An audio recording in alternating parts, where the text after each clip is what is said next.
Bonjour à tous, très bon début de semaine à vous. On démarre tout de suite en bref et en image. Le président de la République est de retour à Abidjan après un séjour en France. Alassane Ouattara a été accueilli à son arrivée ce dimanche à l'aéroport Félix Houphouët-Boigny par le Premier ministre Patrick Achi, des membres du gouvernement et des hauts responsables de la hiérarchie militaire. À Korogo, une délégation de sénateurs visite des infrastructures liées à la CAN 2023. D'abord le stade Amadou Gon Coulibaly, ensuite la cité et l'hôtel de la CAN de Korogo. Le point de Kader Sogodogo. Il est sorti de terre.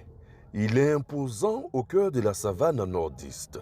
Il est dédié à la Coupe d'Afrique des Nations de football. Il a été baptisé du nom d'un illustre fils que Korogo a donné à la Côte d'Ivoire, Amadou Gon Coulibaly. Ce stade va abriter des matchs de la CAN qui démarrent dès janvier 2024.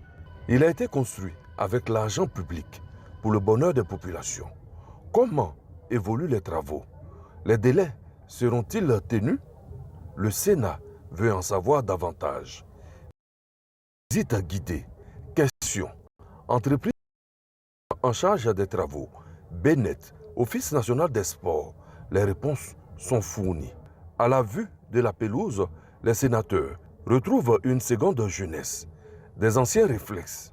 L'ambiance est bon enfant. C'est aussi le symbole de la satisfaction du travail bien fait à l'issue de la visite.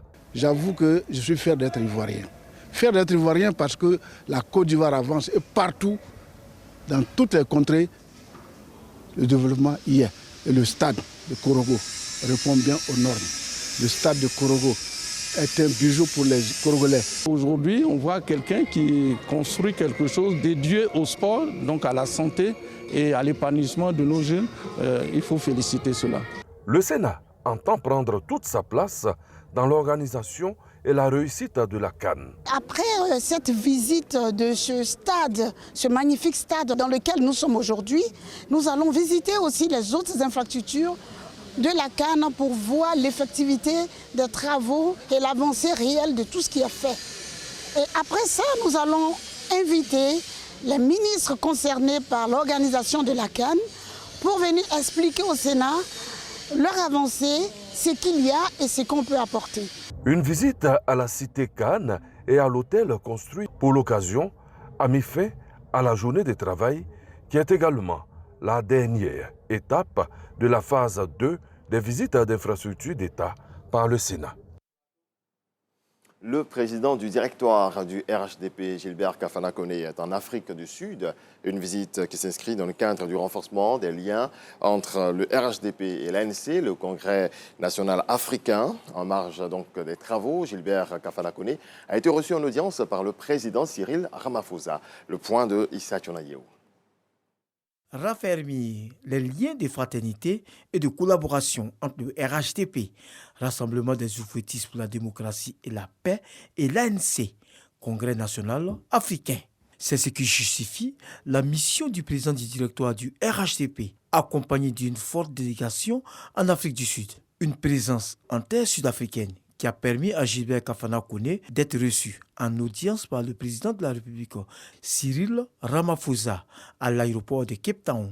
Porteur d'un message du président du RHDP à son homologue de l'ANC, Gilbert Kafana Koné a traduit sa gratitude au président de la République, Cyril Ramaphosa, pour la sollicitude à l'égard de la délégation de son parti en Afrique du Sud.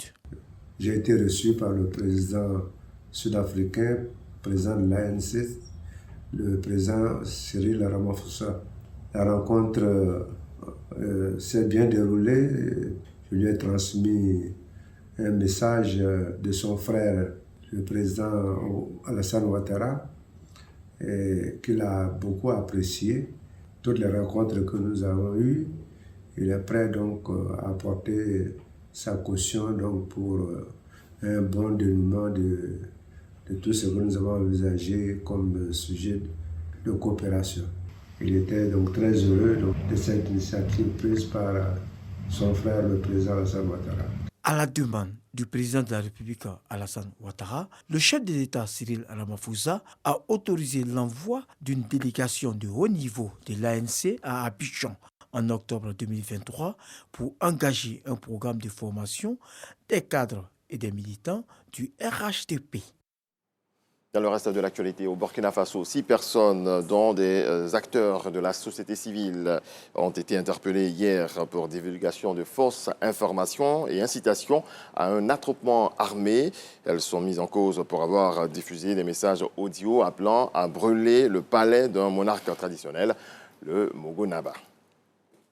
En Mauritanie, les résultats provisoires des régionales et municipales et du premier tour des législatives sont enfin tombés, avec près de 71,8% de participation. C'est une victoire écrasante du parti au pouvoir, El Insaf, un scrutin très décrié par les partis d'opposition, mais aussi de la majorité qui avance depuis plusieurs jours des dysfonctionnements le jour J. Merci à vous tous de nous avoir suivis. On se retrouve à 7h.